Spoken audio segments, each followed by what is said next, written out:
Thank you very much, Madam Deputy Speaker. And it is with great pleasure that I rise to speak to this urgent matter of public importance, the adverse impact of the government's management on the mining tax in terms of investment to Australia. And Australia is a very successful country. Despite the government, we're still successful. But the fact is we've got a history that's littered with failures that sometimes we don't want to really talk about too much. I mean, it goes back to the long-distance navigational abilities of Burke and Wills, the introduction of the cane toad into Queensland to try and clean up the mess of grubs and the cane, eating the cane stalks.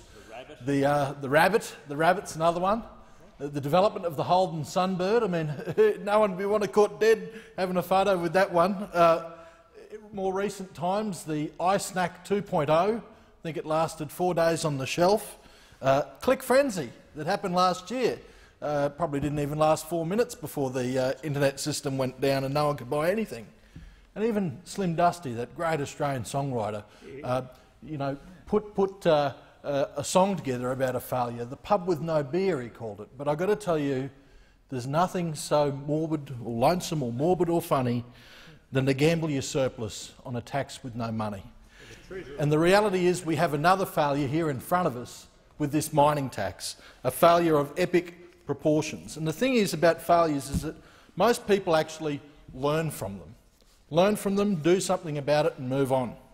But the government won't even acknowledge its failure on the mining tax front.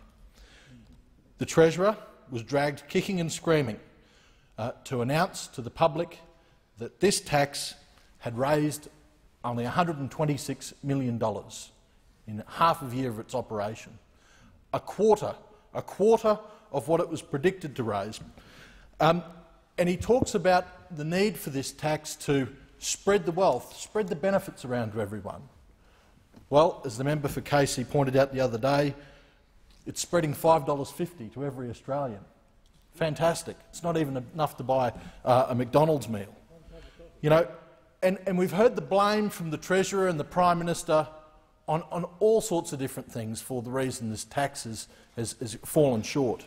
We've heard of the blame falling on commodity prices, and certainly the Treasurer has said that no commodity analysts or economists had forecast the tumble that took place in iron ore prices last year. But the fact is iron ore prices have actually risen, and so that is not a real excuse. But he did say that resource rent tax by their nature are difficult to forecast, and jumps and falls in the revenue relative to the estimates is to be expected. So he's trying to blame it on international pressures on the mining industry or the resource industry and what that does with prices. But then we have another excuse, and that is it's the state's fault. And this seems to be the Prime Minister's approach, that it's all those terrible state governments, even the Labor states, they're doing the wrong thing by having royalties. Royalties, something which state governments have always had, that were in existence for the life of the Howard government, when we didn't have great deficits and debt. This is something that's been around for a long time, and yet somehow it's the state's problem. Well, then we obviously have the member for Lyne coming in, part of that menagerie that makes up the government, saying that it's these loopholes.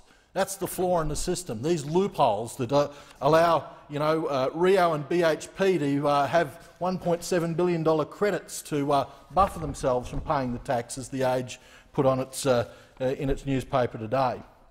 But the thing is that they are not flaws. It's a tax that was actually designed that way. That the tax was actually designed to allow the big miners $1.7 billion in credits to buffer themselves from paying. It was a deliberate design. It was a deliberate design that was done in the deal that the Prime Minister made with the big three miners after she knifed the member for Griffith and took over his job. She knifed the member for Griffith and took over his job on the basis of doing a deal with the mining companies that sees this tax completely flawed and a failure. And I can remember it, a full-page ad that the local former member the Labor member put in the Mackay paper, and it had Julia Gillard there smiling, and it had "Deal is done. The deal is done. We've done the deal with the mining companies." And the Minister for Resources today said, you know, how great it was that you know, that this is a tax that was supported by the mining industry. Well, of course, the big three miners would support a tax that they were never ever going to have to pay. Hell, if you come to me with an income tax deal like that, I'd sign up right away. You know, but the fact is that we've got more than $15 billion worth of commitments from this government, promises from this government that are linked to this mining tax. And I've got to tell you, out of that $15 billion, $5.6 billion is tied up in the Regional Infrastructure Fund. That actually makes up more than 95% of that Regional Infrastructure Fund. And out of that is a project on the doorstep of my electorate. It's the upgrade of the Peak Downs Highway. And the government said they're going to contribute $120 million to that. Well, the question now is, where is the money going to come from? For the member for Flynn, who's sitting behind me, the Gladstone Port Access Road was one of the promises that this mining tax was going to deliver. I'm not sure exactly how much that was, but you know, again, where is the money going to come from? $25 million for the Gladstone Port Access Road.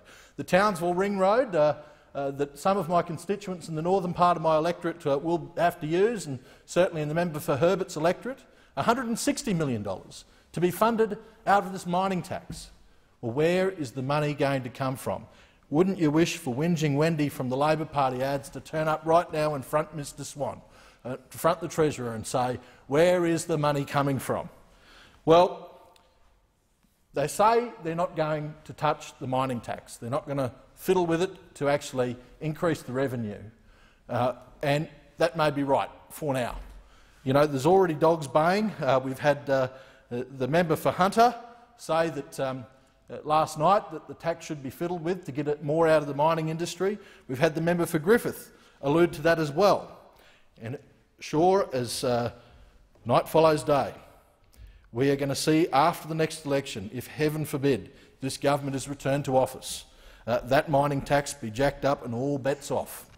And the risk that you know, the mining tax has already caused sovereign risk to Australia. The resource industry just simply don't know what government policy is these days. And after the next election, there's going to be question marks again. And I want to tell you from my electorate's point of view what it's done, what it has done. We have had, according to the Queensland Resource Council, something like 3,200 jobs that have actually been lost in the last year, and they say there's another 1,000 more on the way. For my electorate, and just one part of it, Mackay, we've got 5,412 direct full-time employees engaged in the mining industry. That doesn't include contractors. You know, in the indirect employment that's generated from mining, we're up to 62,600 employees, people actually engaged in mining or in services that flow on from mining. There is $3.8 billion that the mining industry contributes to that region through voluntary community contributions and the purchase of goods and services from local companies. And yet, it's 3,400 actually positions that were cut over the last 6 months, and 1,000 more are predicted to go. We've had report after report in local newspapers about this. Jobs going at different mines, mines closing down throughout the Bowen Basin, ancillary companies to the mining industry having to lay off dozens, in some cases hundreds of employees. And I've got to tell you that Winston Churchill actually said regarding socialism, it's a philosophy of failure, the creed of ignorance and the gospel of envy. Its inherent virtue is the equal sharing of misery. Well, there could be no better description for the Gillard Labor government and its mining tax. A failure of a government. It put in place a tax policy based on envy, ignorant to the sovereign risk that it would create and a subsequent impact on mining investment and jobs. The result has been a failed tax spreading a miserable $5.50 per head of population. Well, what a failure of a tax, what a failure of a government, what a failure of a treasurer. he should stand down, he should resign. That's great. Yeah.